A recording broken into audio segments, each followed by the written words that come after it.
हाय, मी प्रियंका आणि आज मी देव घासते. तर आपण घट बसवायच्या वेळेस देव घासतो. त्यानंतर 9 दिवसांनी डायरेक्ट तळी उचलायच्या वेळेस, घट उठायच्या वेळेस देव घासतो. तर आज कोजागिरी पौर्णिमा आहे आणि आज आमचा उपवास पण आहे.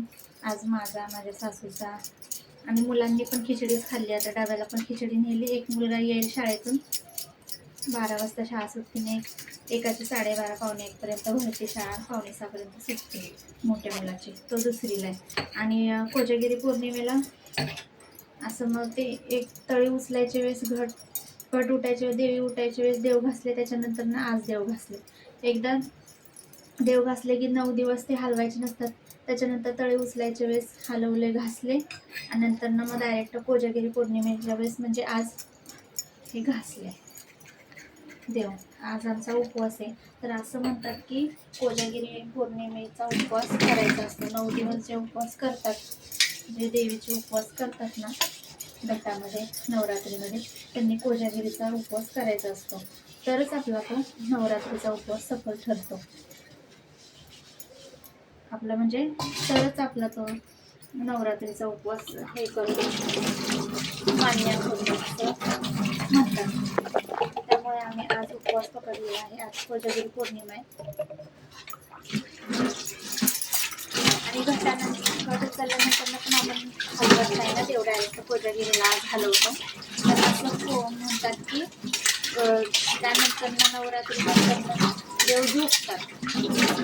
मग आज कोजागिरी पौर्णिमेच्या दिवशी हे मी असं सगळे देव वगैरे देवपूजा करायची. नंतर फळाचं खायचं, खिचडी वगैरे ठेवायला लावलं मशनीमध्ये, देवपूजा करायची. रात्रीचा उपवास, जेवण वगैरे चांगलं बनवून रात्रीचा उपवास सोडायचा आणि मग 12 वाजता देवीची पूजा करायची. मसाला दूध बनवायचं, प्यायचं. तर असं आमचं आजचं रुटीन आहे, असं आम्ही करणार. तर आज उपवास आहे, बऱ्यापैकी सगळ्यांचाच उपवास आहे आज. सगळ्यांनी खिचडीच खाल्लेली आहे. देव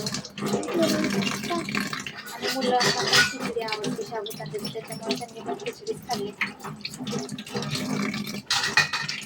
माझ्या मिस्टरांनी काही खिचडी नाही नेली, त्यांचा काही उपवास नाही आहे. त्यांना दुधी भोपळ्याचं भाजी, चपाती असं दिले, ते कामाला गेले.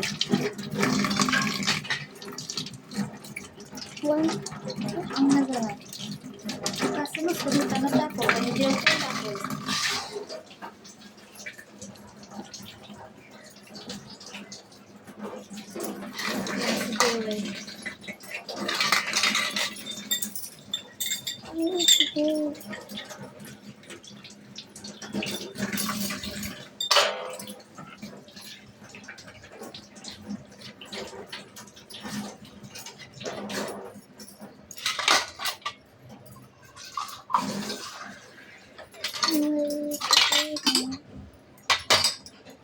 उलट कसं दाखवतो बघा. हे 7 जणी बाया आहे, हे देव आहे, हे पण आहे, ही लक्ष्मी देवीचं आहे, ही अन्नपूर्णा देवी आहे,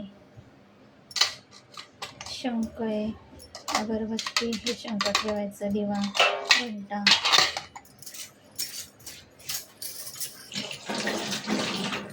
आता मी देवपूजा करून घेते.